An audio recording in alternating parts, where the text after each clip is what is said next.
dando sequência, eu vou passar a palavra ao expositor da noite, que vai falar sobre um tema interessante: qual o objetivo da encarnação de todos nós aqui no planeta. A gente fica em dúvida, né? Tanta coisa, e ele vai explicar agora para nós. Júlio César, a palavra é sua, Jesus, cuida do mim.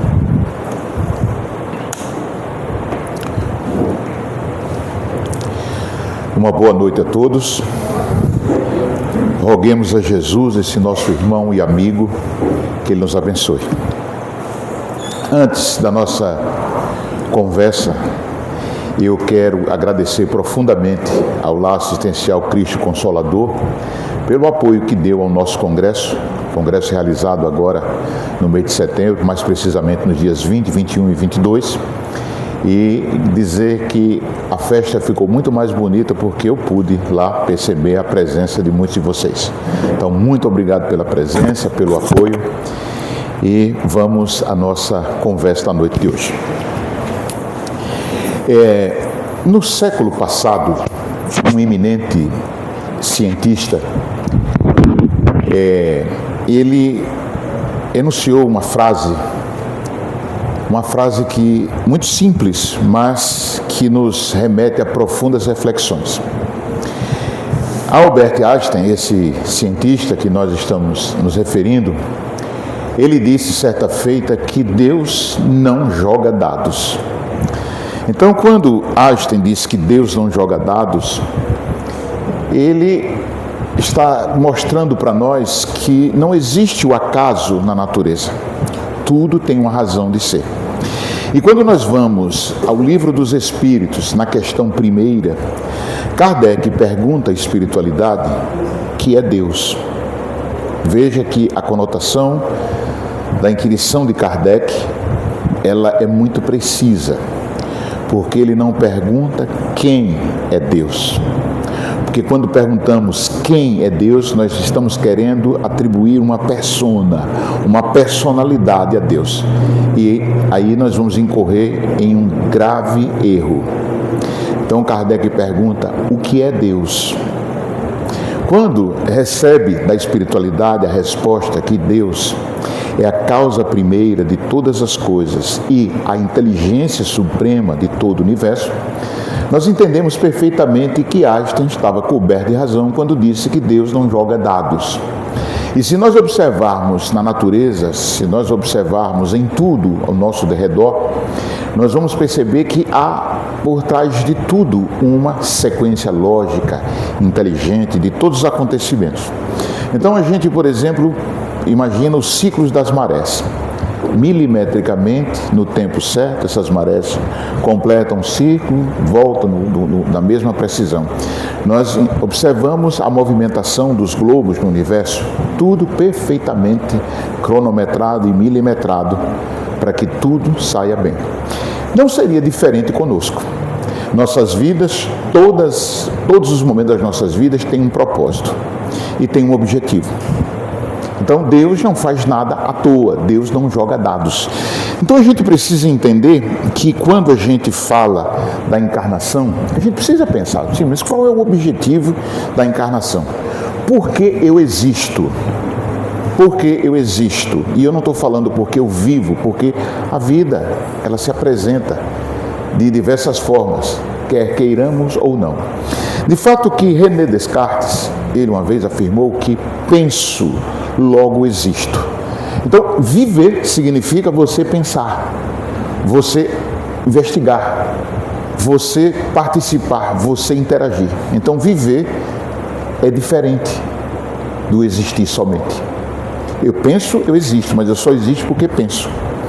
Então, tudo na vida tem um objetivo. A encarnação do Espírito também tem um objetivo.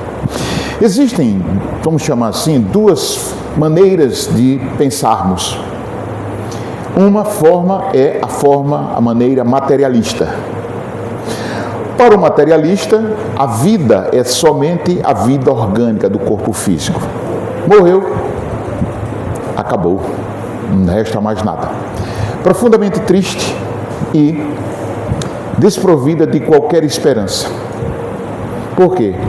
Porque uma coisa que é certa, independente de qualquer coisa, é que a nossa vida física é finita.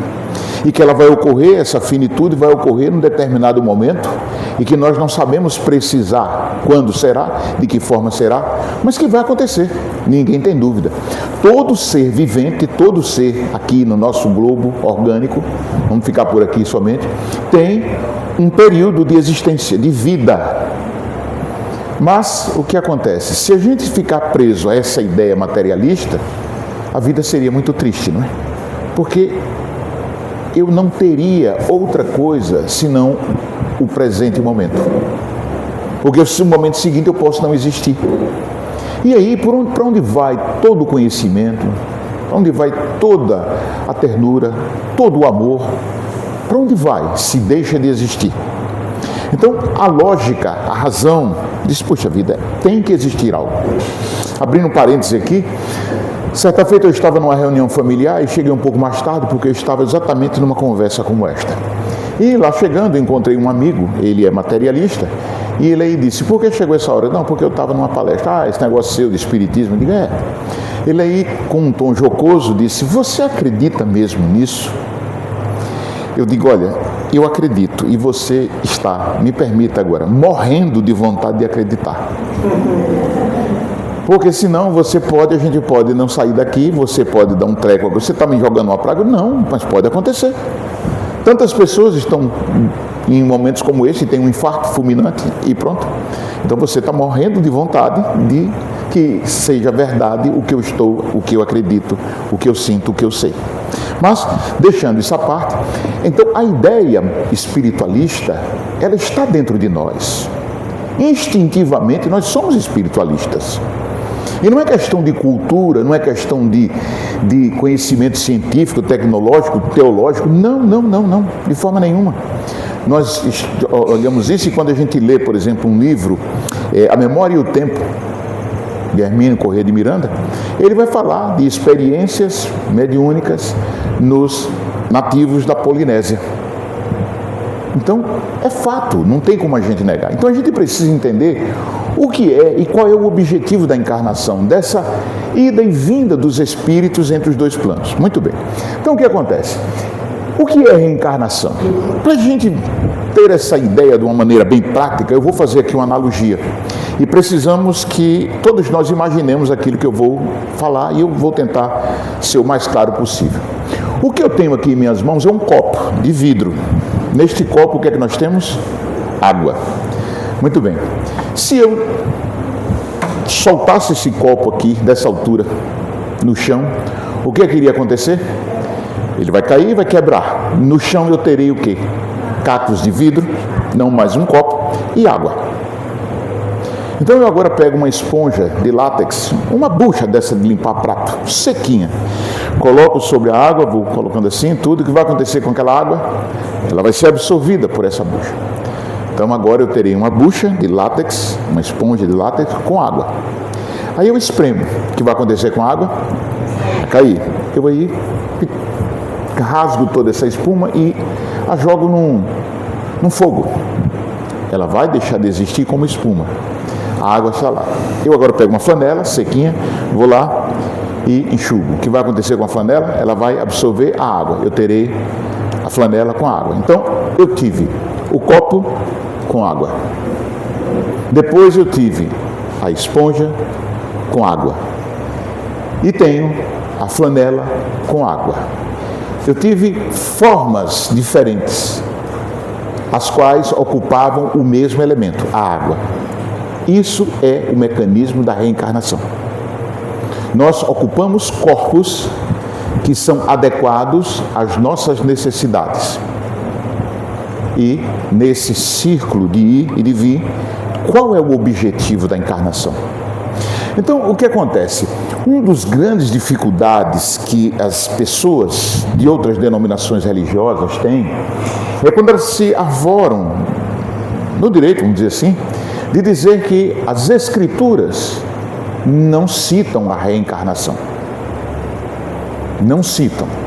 Mas aí a gente sempre procura mostrar que, olha o que nós temos escrito ali. Isso está no Evangelho de Mateus, no capítulo 17. Só para a gente ter uma ideia do que é o capítulo 17, que eu não coloquei todo, é aquele capítulo em que é citada a transfiguração. Quando Jesus sobe o monte com os discípulos e lá eles veem Moisés, Elias e o que acontece?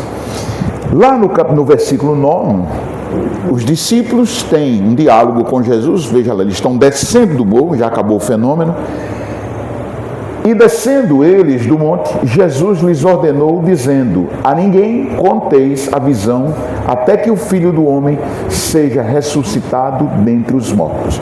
Quando a gente lê isso, Jesus está dizendo que há um retorno da vida espiritual, do plano espiritual, após a morte. E aí continua: e os seus discípulos o interrogam, dizendo: por que dizem então os escribas que é mister, que é necessário, que é preciso que Elias venha primeiro? Por que eles estão perguntando isso?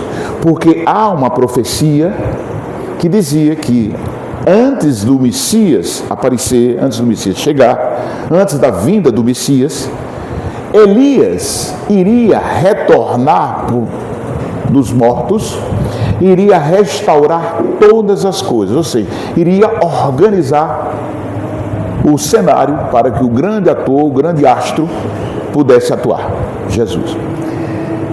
E aí, o que acontece? E Jesus respondendo, disse-lhes: em verdade, Elias virá primeiro e restaurará todas as coisas. Ou seja, Jesus atesta a profecia.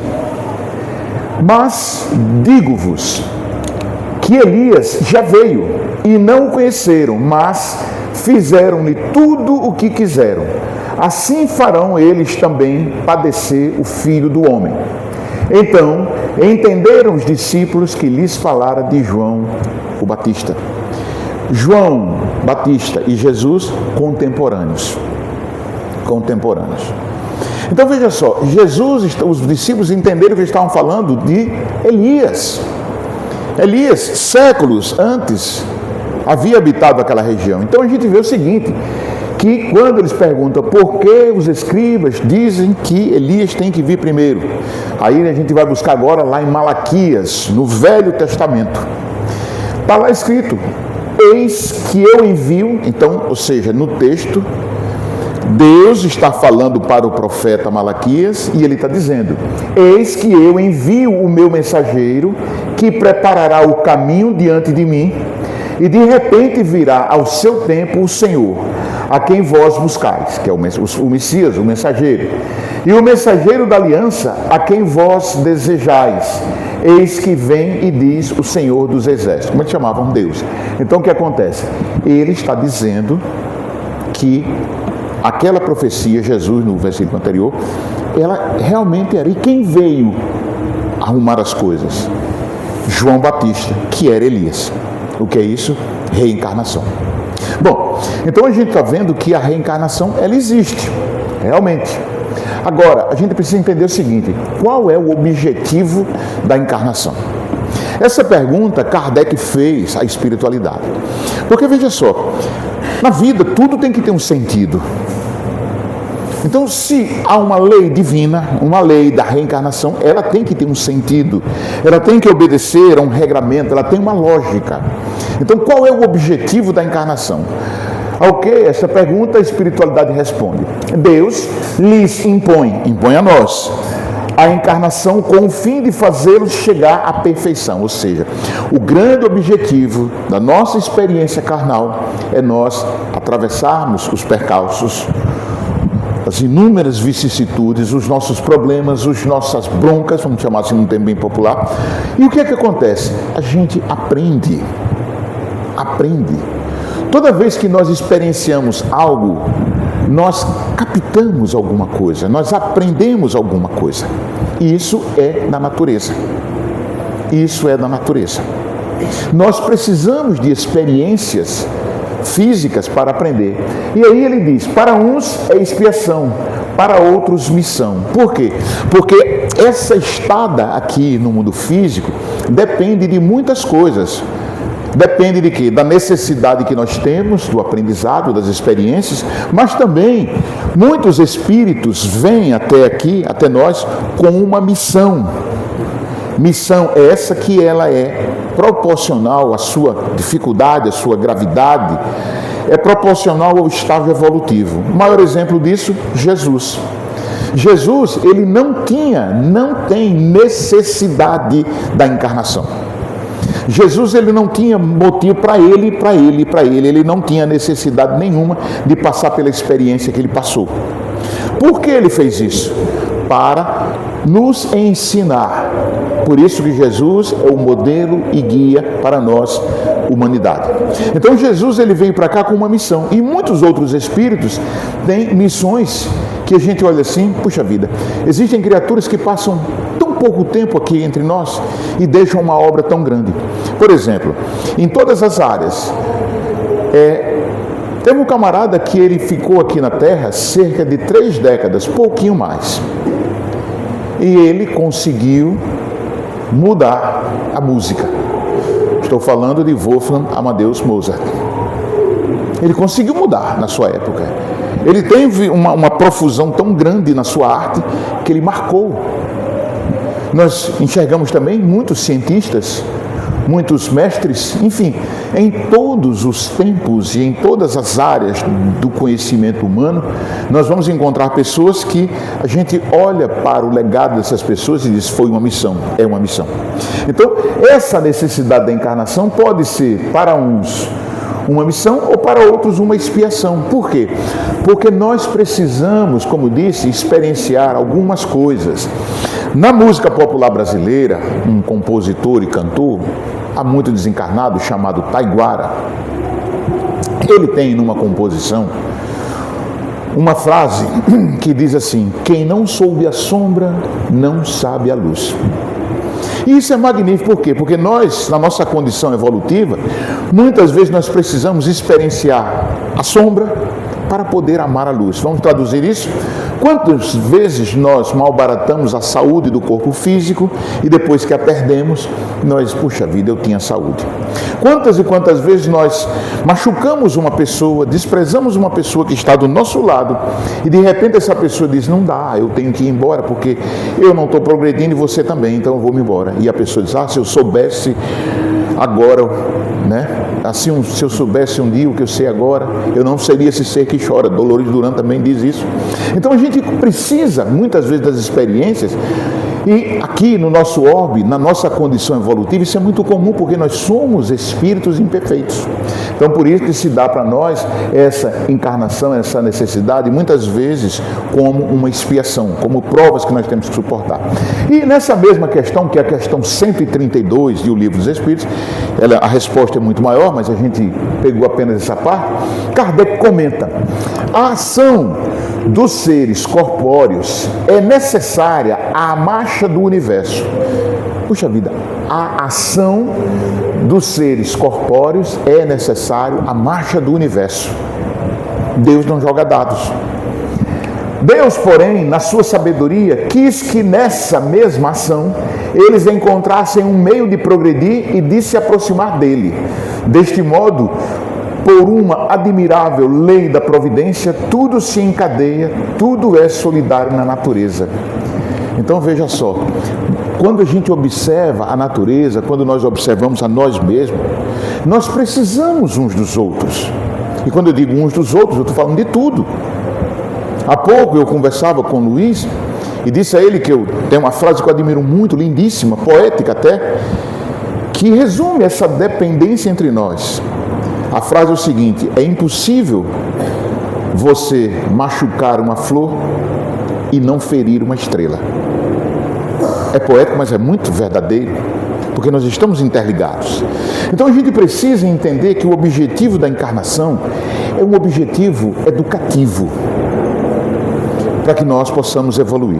E um amigo espiritual nosso disse isso ali, aproveita cada momento da sua vida para aprender, evoluir e ser feliz. Quando eu fui colocado à frente desta frase, eu comecei a refletir muito. Por quê? Nós devemos aproveitar cada momento da vida para aprender, evoluir e ser feliz. Então, a gente analisando essa frase ali, puxa vida, tem o quê? Aproveita. Será que eu aproveito? Então, o que é aproveitar? Aproveitar é simplesmente a gente desfrutar, apreciar, divertir-se, usufruir. Ou seja, eu preciso aproveitar. Aproveitar o quê? Aproveitar o tempo. Aproveitar o tempo. E é uma coisa que a gente às vezes não para pensar que isso é muito raro, o tempo. Por quê?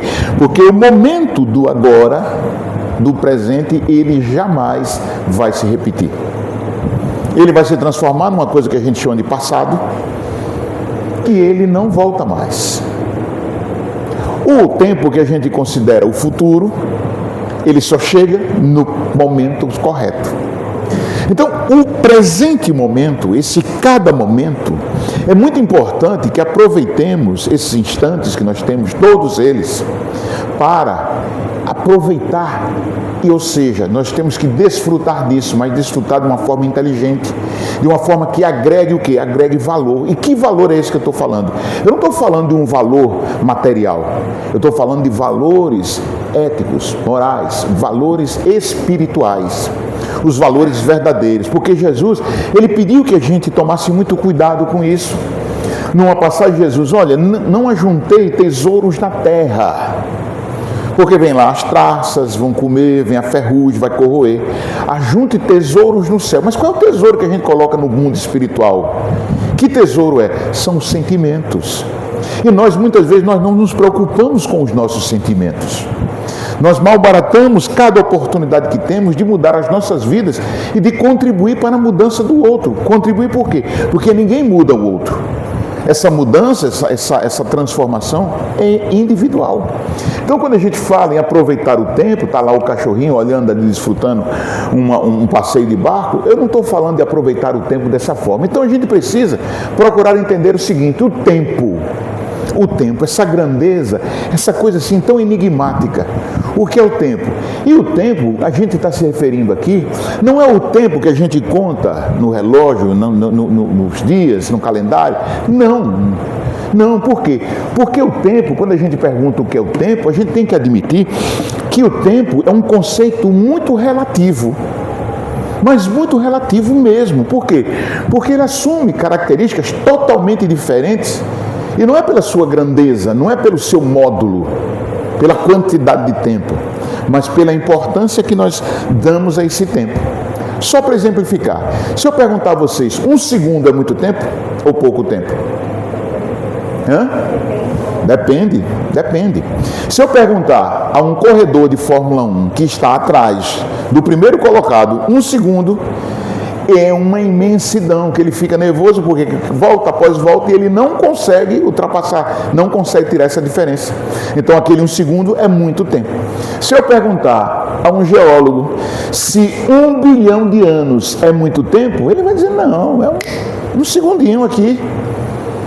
Então, depende. Então, quando a gente imagina o tempo, a gente tem essa formulação de quantidade, de percepção, que geralmente a gente não vai a fundo no que significa o tempo para nós, verdadeiramente. É por isso que Dona Joana, num livro muito bonito chamado SOS Família, ela diz o seguinte, que o tempo o livro não é esse não, viu? Perdão. Eu esqueci o nome do livro, mas vocês procuram aí. Vão lendo todos, vocês vão achar. Dona Joana diz assim: o tempo é de Deus, mas as ações são nossas. Ou seja, o tempo é igual para tudo e para todos. O uso que a gente faz do tempo agora é cada um de nós. Por isso que ele tem esse caráter relativo. Por isso que ele tem essa relatividade na execução de tudo. Então, veja bem, aproveitar o tempo aqui, eu estou falando de aproveitar a sua vida, a nossa vida, a encarnação. E quando eu digo aproveitar a vida, a gente não pode pensar numa coisa assim que geralmente é a ideia comum. O sujeito trabalha segunda, terça, quarta, quinta, sexta, o que é que a gente diz? Sextou, não é assim? A gente diz sextou. E a gente pensa que sexta-feira, depois do expediente, até domingo de noite, até segunda de manhã, é simplesmente deitado eternamente em berço esplêndido. Não é assim que a gente pensa? Bom, Alguém pode dizer que está aproveitando o tempo assim, mas se a gente começar a valorar determinadas tarefas, determinadas conquistas que nós estamos prestes a ter ou não tê-las, vai depender muito da forma como eu aproveito o tempo. Então, um dia, quando a gente mede o dia na nossa conta aqui, um dia tem 86.400 segundos. E isso significa, sem sombra de dúvida, que nós temos todos os dias 86.400 oportunidades de crescer, de aprender. Por quê? Aproveita cada momento da sua vida para aprender, evoluir e ser feliz. Então, o que acontece? Aprender. Como é que a gente aprende? O que a gente precisa aprender? Então, lá no Livro dos Espíritos, Kardec, ele tem essa questão aí muito famosa, 919, em que ele pergunta qual o meio prático mais eficaz que tem o homem de se melhorar nesta vida e de resistir à atração do mal. Ou seja, qual é o meio prático mais eficaz que nós temos de se melhorar? O que é melhorar na vida? Evoluir. Evoluir como? Kardec está falando aí de uma evolução verdadeira, porque geralmente nós consideramos, fulano progrediu. A gente acha que fulano progrediu, é uma pessoa que evoluiu, que cresceu, que teve sucesso, como o Beto, que ganha cerca de 10 mil euros por hora e só trabalha 1 hora por dia, uma vez por semana. A gente acha isso, né? Tem uma ilha no Caribe, tem uns jatos, a gente pensa isso. A gente acha que evoluir é você ter. É você ter. E esse é o maior engano que nós cometemos, o pior dos equívocos que nós nos permitimos, e isso impede que nós sejamos felizes. Por quê? Porque a partir do momento em que eu quero, eu esqueço de ter aquilo que é mais importante. O escritor francês Victor Hugo, ele tem um texto chamado Desejo, foi até musicado por um grupo musical aí, e num determinado trecho desse texto, ele diz assim: eu desejo que você tenha muito dinheiro, mas que pelo menos uma vez por ano você coloque todo o dinheiro na sua frente e diga: você é meu, para que fique bem claro quem é de quem. Esse aqui é o grande problema. Nós começamos a desejar as coisas e de repente as coisas é que nos têm. Nós não temos mais as coisas, nós nos tornamos escravos. Por quê? Porque a gente não conseguiu aprender a se melhorar de verdade. Então, quando Kardec pergunta isso, a espiritualidade responde: um sábio da antiguidade vô-lo disse, conhece-te a ti mesmo. Ou seja, é imprescindível o autoconhecimento para que a gente consiga evoluir, para que a gente consiga aprender. Por quê? Porque eu preciso me transformar. Eu preciso mudar o meu modus vivendi, porque eu pergunto: tá bom? Não. Não tá bom. Por que não tá bom? Por causa de nós mesmos. A gente vai para o lado de lá, tá no Oriente Médio, uma carnificina. A gente vai para o leste europeu, tá outra carnificina na Ucrânia. A gente vai para a África, no Sudão, menos famoso, ninguém fala, tá lá um conflito sangrento. E outras misérias. Nós estamos aqui agora, pronto, nosso país amanhã vai passar por um processo eleitoral, e aí a gente vai cometer uma série de atrocidades, porque pessoas que vão assumir a representatividade, o gerenciamento das cidades, não vão estar compromissados. Mas por quê? Porque o voto, ele deve refletir o meu caráter, os meus valores. É o que nós temos. E por que nós temos tudo isso? Porque não está bom. Porque nós não conseguimos conhecer a nós mesmos. Eu não consigo fazer uma imersão ao interior do meu interior e me conhecer. Por isso que eu não consigo entender qual é o objetivo da minha vida. Então, quando a espiritualidade maior diz isso a Kardec, olha, um sábio já disse, você tem que se autoconhecer. Bom, aí Kardec diz assim: conhecemos toda a sabedoria desta máxima, do conhece a ti mesmo. A gente conhece isso. Porém, a dificuldade está precisamente em cada um conhecer-se a si mesmo. Qual o meio de consegui-lo? Como é que eu vou conseguir conhecer a mim mesmo? Como é que eu vou conseguir fazer essa viagem para o meu interior? E nós temos uma grande dificuldade de fazer isso. Vou contar uma coisa a vocês. Uma colega de trabalho, há muito tempo, ela gostava de conversar com a gente. Então, toda a oportunidade que tinha, vinha conversar tudo. E disse, eu preciso mudar, mas eu não consigo mudar, Júlio, como é que eu faço? Eu digo, procure se autoconhecer. Mas como? Eu digo, não, você vai fazendo o seguinte, você vai tentando pensar em você, se conhecer, ver o que você faz, o que você deixa de fazer. Antes de você dormir, você pense um pouquinho no que você fez no dia, o que deixou de fazer, se podia ajudar alguém, se não podia.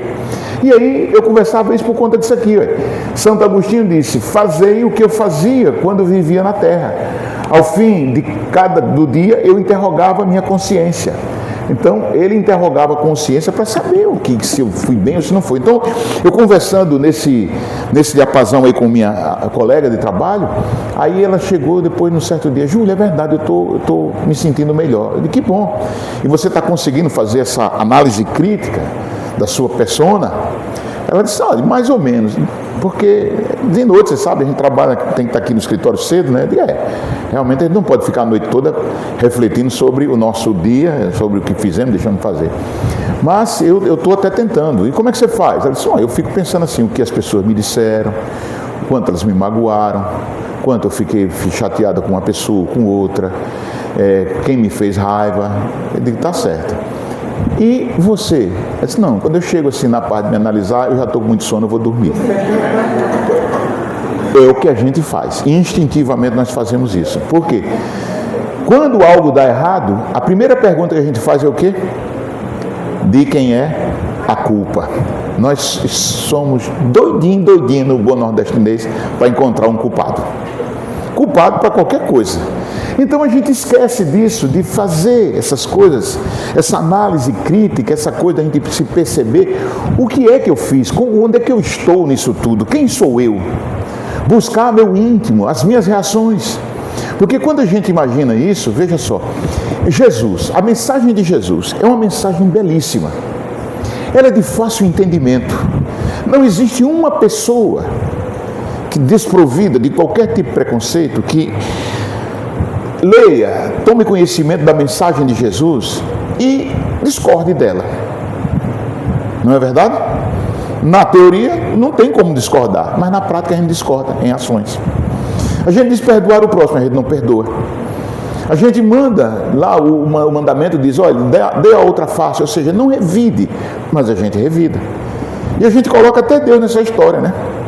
A gente diz, olha, Deus lhe dê em dobro o que você deseja para mim. Eu sei que o camarada não deseja nada de bom para mim. Como é que eu coloco Deus nessa história? Então a gente tem essa dificuldade do autoconhecimento, do dominar-se. Então o que acontece? Esse autoconhecimento, esse aprender, vai fazer com que a gente venha a evoluir. Então o que é evoluir? A gente tem que dar um direcionamento para a gente poder navegar nessa direção agora que a gente buscou. Agora, para a gente conseguir essa evolução, para a gente conseguir essa guinada na vida, a gente tem que seguir uns passos. O primeiro deles é o quê? É buscar o autoconhecimento. Se eu não me conheço, eu vou achar que está bem, que estou bem. Eu gosto muito de um tema, o cangaço. Então eu fico lendo aquelas passagens, aquelas contendas, aquelas coisas, reportagens que tem ainda de vários vídeos aí, e pessoas que participavam do cangaço, tanto de um lado como do outro.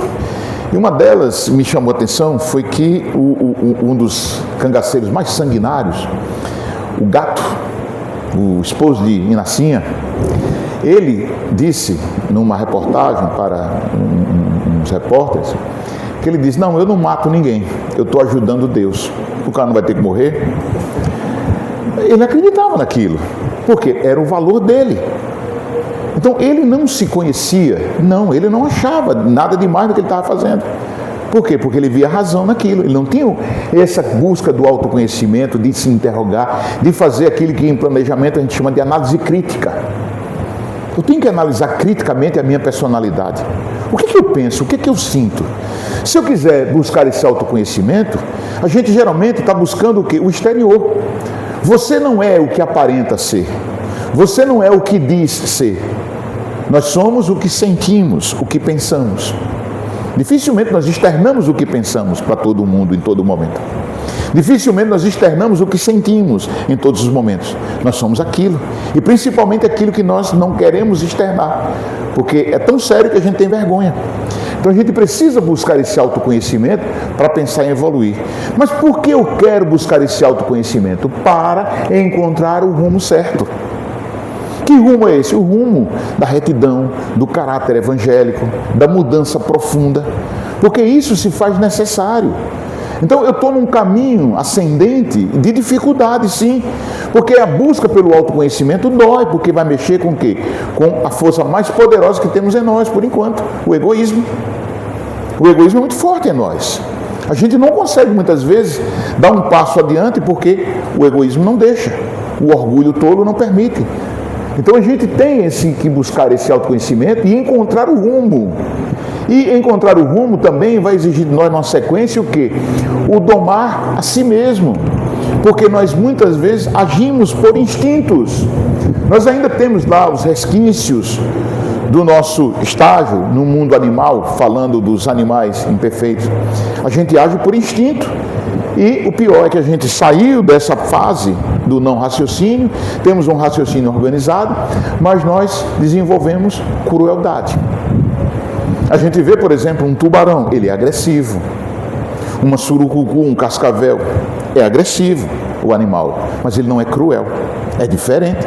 Nós somos cruéis. Nós somos cruéis. E por que isso? Porque nós não conseguimos domar a nós mesmos. Por quê? Porque a gente não buscou o autoconhecimento, ou parcialmente, nós não olhamos na direção correta a seguir, que nos desviamos, e nós não conseguimos domar a nós mesmos. Exemplo disso, quem assistiu o filme aqui, Nosso Lar 2? Quem assistiu viu que aqueles personagens lá, eles estavam no plano espiritual. Vamos lá, vamos fazer isso, todo mundo junto, é isso, aquilo, muita força, um vai ajudar o outro e plumba, vem, né? O que aconteceu? Nada. Um ficou lá, gozando das benesses que o dinheiro dava, o outro desenvolveu um pouco a mediunidade, se encantou daquilo, resolveu ficar assim, e o outro foi pior ainda, né? Então o que acontece? Esse aqui é o grande problema, porque nós não conseguimos domar, a gente não consegue encontrar o rumo certo. É nos apontado, porém a gente não segue. E a gente precisa de tudo isso ter fé no futuro. Nós só teremos fé no futuro se nós tivermos essa consciência de que o destino sou eu que faço. O destino sou eu que faço. Eu encarnei aqui, eu tenho um objetivo, mas só que eu vou seguir esse objetivo, esse planejamento, é o livre-arbítrio. É você quem vai fazer. Lembra do filho pródigo? Ele usou o livre-arbítrio para sair da casa do pai. Começou a viver dissolutamente e veio o quê? As consequências. Tornando em si, eu vou voltar para a casa do pai. Mas sofreu muito, não foi? É castigo? Não, é consequência. A vida não tem nem premiação, nem recompensa, nem castigo. Tem consequência. E o que acontece? A gente desenvolve a fé no futuro quando a gente passa a acreditar em nós. E o objetivo de nossas vidas da encarnação é o quê? É transformar-se moralmente. Então nós precisamos aproveitar cada momento do nosso dia, cada instante, para a reforma íntima. E a culminância disso é o quê? É a transformação moral. E o que é transformar-se moralmente? É você se tornar uma criatura melhor. É você buscar o objetivo maior das nossas vidas. E qual é o objetivo maior das nossas vidas? A gente está sempre navegando, a gente está sempre buscando novos horizontes, porque o que a gente quer, na verdade, é o quê? É ser feliz. O que nós queremos da vida é ser feliz. Só que a vida da gente, ela muitas vezes, ela se nos apresenta de uma forma, eu não vou dizer cruel, mas um tanto quanto difícil. Porque, vez por outra, nós paramos, olhamos para trás, para um lado, para o outro, e a gente não tem coragem de ir para frente. Porque é como se um imenso muro de dificuldades se levantou na nossa frente. A gente para, se sente incapaz, E aí aparece a dor, o sofrimento, e a gente chora. Chora que a alma sangra. Nos sentimos derrotados. E não entendemos por que isso está acontecendo. Por que precisa ser assim? Por que eu não posso sorrir? Mas na verdade você pode. Quando você deixar de olhar para tudo isso como um castigo, quando você encarar as dificuldades da vida como oportunidades de progresso, quando nós conseguirmos compreender que esse mecanismo da vida é perfeito e é um mecanismo de amor, porque Deus é amor e Deus está no comando de tudo. E se nós somos projetos de Deus, se nós acreditamos piamente que somos filhos de Deus, nós jamais, nunca podemos nos considerar sozinhos na caminhada. Mesmo que não tenhamos nenhum companheiro do lado, mesmo que não enxerguemos qualquer estrada, mesmo que a noite esteja trevosa, a gente encontra Deus quando a gente percebe que a luz do dia teve início na escuridão da noite. E ela chega, mostra-nos o mundo, mostra-nos o caminho, nos oferece o calor do sol, nos oferece o afago da brisa, nos oferece aquilo que a gente aprendeu a chamar de esperança. Mas a esperança não é só de esperar, a esperança de fazer acontecer, de mudar, de crescer, de evoluir. É por isso que nós devemos aproveitar cada momento da nossa vida para aprender, evoluir e ser feliz. Esse é o nosso objetivo. Que sejamos muito, mas muito felizes. Que Deus nos abençoe.